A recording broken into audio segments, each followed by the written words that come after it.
The stories you're about to see are true and based on actual events. Names have been changed to protect the identities of the deceased. Warning: the deaths portrayed in this show are real and extremely graphic. The human body is remarkably resilient.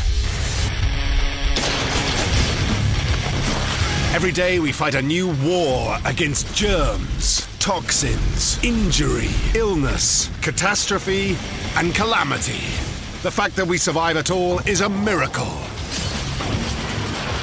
Because every day we live, we face 1,000 ways to die.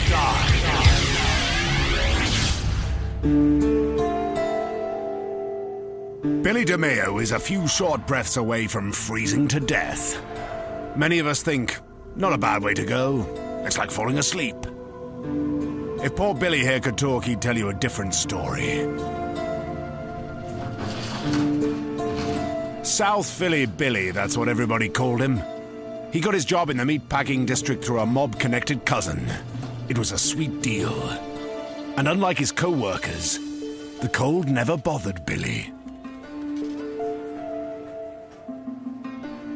The temperature inside a meat locker is kept at a bone-chilling 10 degrees below zero. Sometimes as a prank, a worker would be locked inside for a minute or two. But when it happened to Billy, it was no joke. Guys, the door's jammed!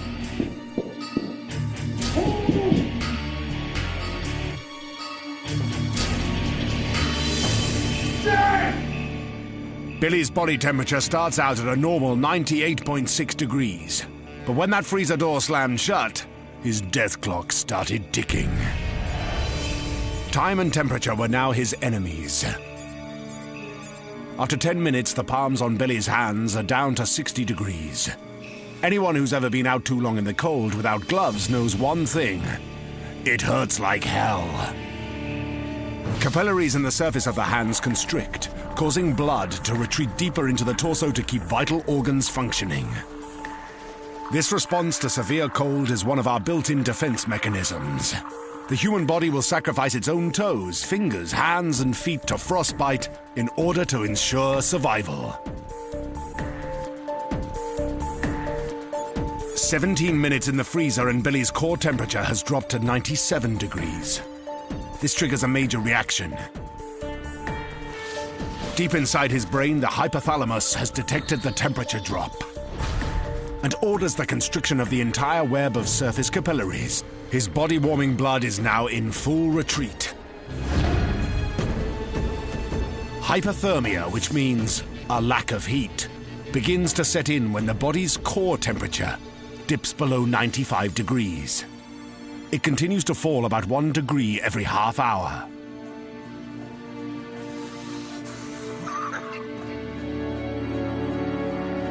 Billy's core temperature has fallen below 90 degrees, and his eyesight has begun to fail.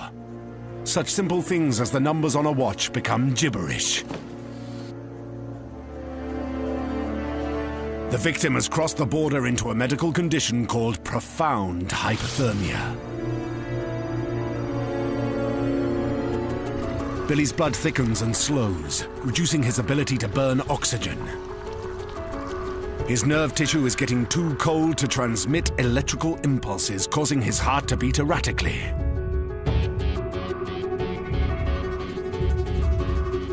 Right before Billy's heart stops forever, a pang of consciousness breaks through the ice. Maybe it wasn't such a good idea to smuggle sides of beef out of the back door. And a really bad idea to have impregnated the boss's 17-year-old granddaughter.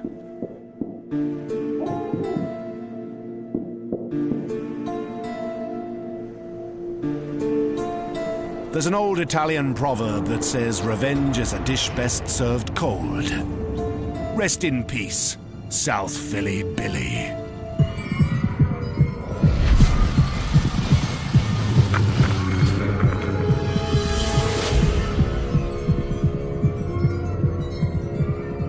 When people freeze to death, they are often mistaken as victims of sexual assault. The reason? Right before dying, constricted blood vessels dilate, producing a sensation of extreme heat, prompting them to strip down. It's a phenomenon known as paradoxical undressing.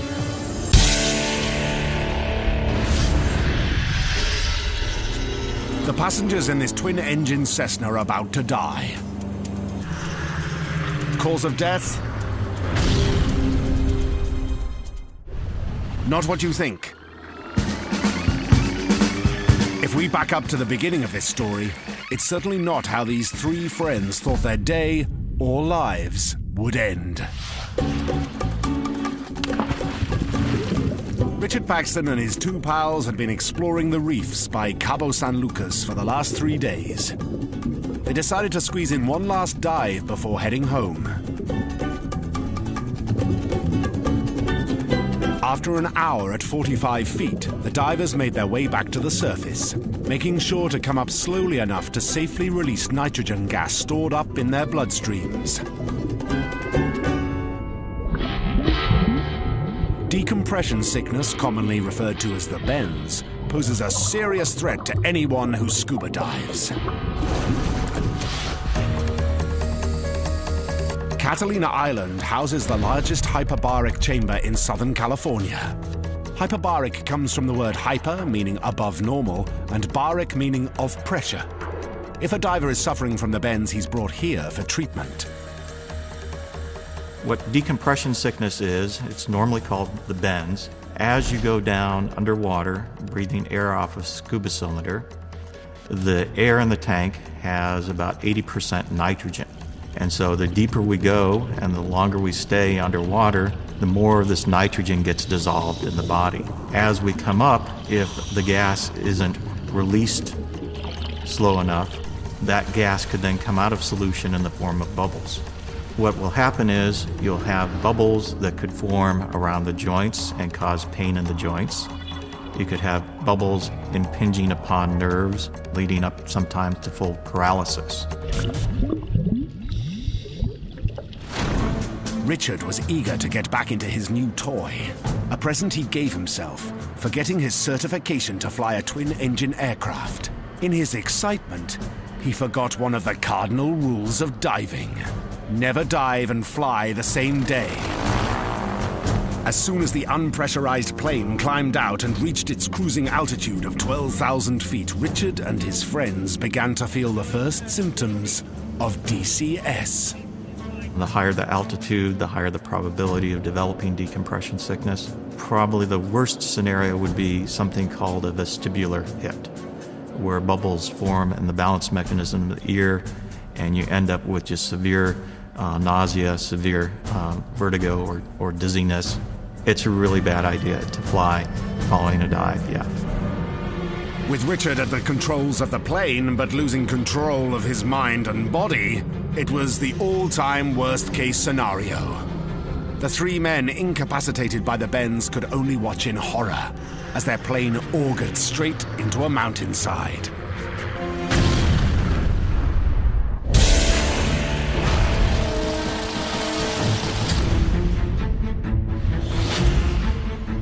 (1870) New York City. During the construction of the Brooklyn Bridge, workers came down with a mysterious malady known as Caisson's disease. The workers would come back to the surface and double over in severe pain, leaving many crippled and some dead. They were suffering from a newly diagnosed illness: the bends.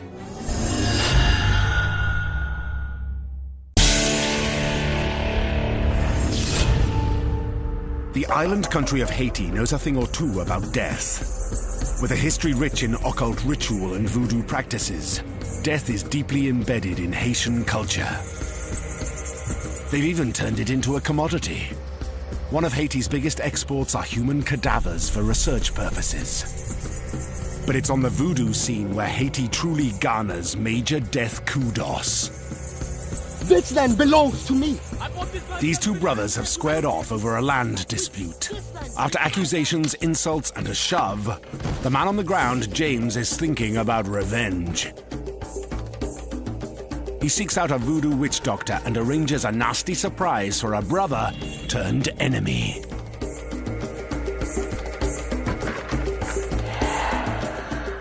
That white powder seems harmless enough, but it contains a slow-acting poison called tetrodotoxin, or TTX. Tetrodotoxin can be extracted from pufferfish, which in some cultures is considered a delicacy, but with a big risk. Tetrodotoxin is a nerve toxin that is found in certain fish that are served in Japan. When people eat pufferfish, they sometimes will eat it to get a badge of honor. And the badge of honor is to eat just enough pufferfish to get just enough of the tetrodotoxin poison to cause local poisoning within the mouth. When you eat too much of the pufferfish, or if you eat inappropriate parts of the pufferfish, such as the internal organs, then you can become poisoned with tetrodotoxin. Just 2 days after quarreling with his angry brother, James was pronounced dead. But when they buried him, he was paralyzed in a zombie-like state, still conscious yet unable to move or scream. He could only watch as he was buried alive. If you have severe enough poisoning, you can even get low blood pressures, abnormal heart rhythms, and then paralysis that will start in the lower parts of your body and ascend towards the upper parts of your body. After his burial, James's casket was dug up by grave robbers. When the robbers opened the casket, they were faced with the horrific sight of James, who spent the last minutes of his life trying to claw his way out of the casket, until his fingers were worn down to the bone.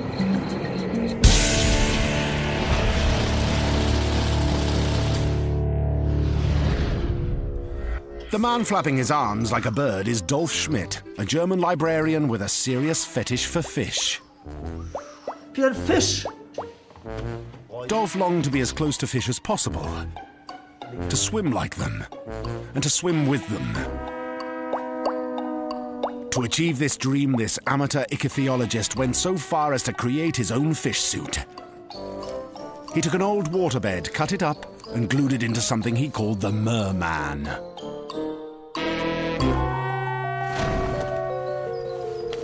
Dolf couldn't wait to take it on its maiden voyage. At a nearby lake, he climbed into his fish suit and headed down to the water. But it was slow going, and he started to overheat. We produce heat internally, and we dissipate that heat to the environment. All cells are metabolically active, and as energy is produced, heat is dissipated. The human body possesses millions of sweat glands located just beneath the skin. When body temperature rises, sweat begins to form in these glands and is secreted to the surface. As the sweat evaporates, heat is dissipated and cools off the body. The example of that man who put that waterbed material on him, those water molecules could not penetrate. He put a microclimate next to his skin. He had a double whammy. He basically couldn't lose heat by sweating, and he couldn't lose heat by radiation. So there was no way that he was going to dissipate heat. If the temperature outside was cool, that could have saved him. Unfortunately for Dolf, it was a scorcher, 97 degrees Fahrenheit. Not long after starting for the water, he began feeling the first symptoms of hypothermia. Initially, it could be heat cramps, where you're going to start to see some pain. Then it goes to heat prostration. You're not going to have a tension. You're going to be a little bit delirious, loss of balance, and then it goes to heat stroke. If you get into heat stroke, that's a critical area, because if you don't get cooled down rapidly, you'll never survive. To reach a point of heat stroke would normally take about 3 hours. It was so hot and Dolf exerted so much energy, he got there in less than 15 minutes. With the lake's edge tantalizingly close, Dolf's core temperature peaked at 108 degrees. Right before he died, Dolf finally got his wish. He knew exactly what it felt like to be a fish out of water.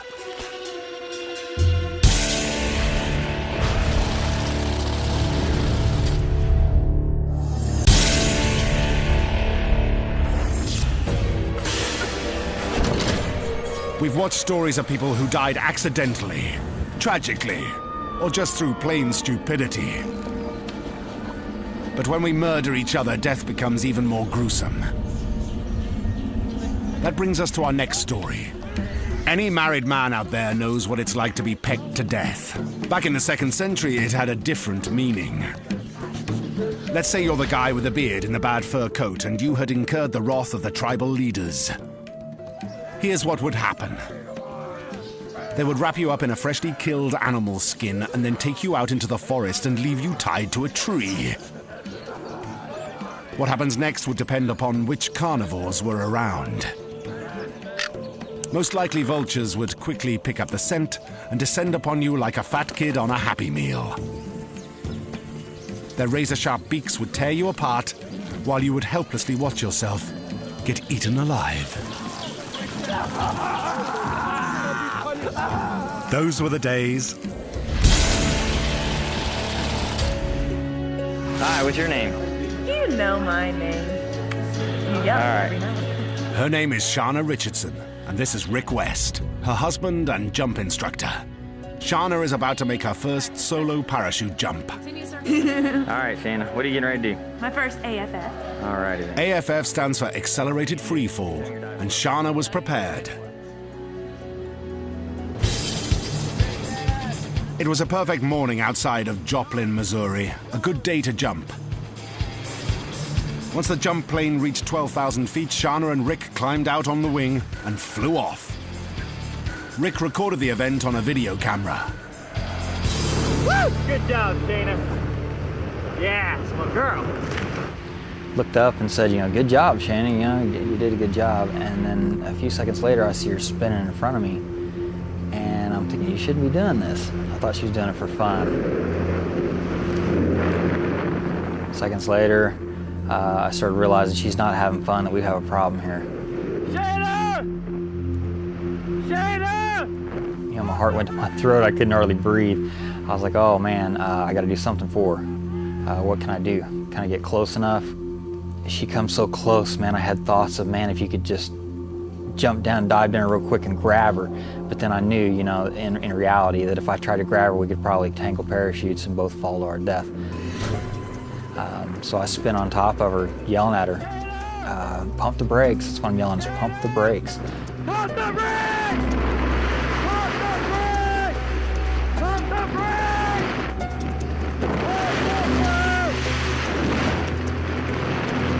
Caleb! Pump the brakes!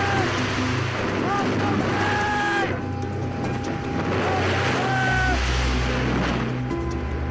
brakes! She's yelling back at me.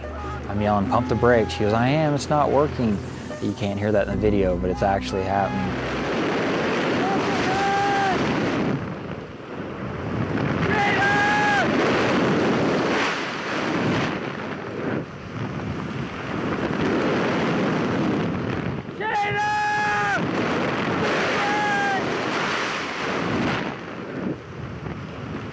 And I'm feeling sick to my stomach, by the time we get close to the landing.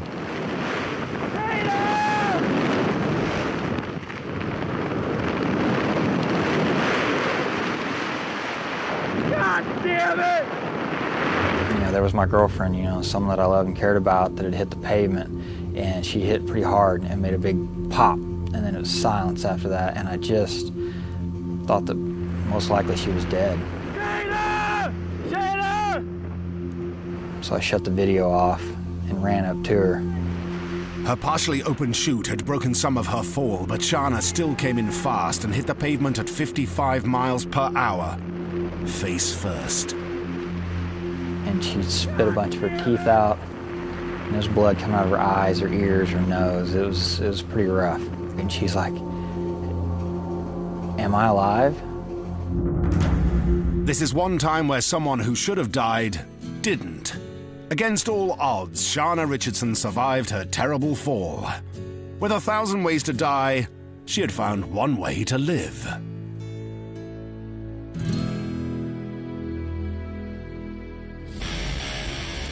Death. We avoid it at all costs. We defy it, and we deny it.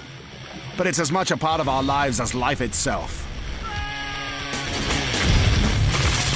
Whether we're whistling in the graveyard or planning our own funeral, Every beginning has an end, just like this show.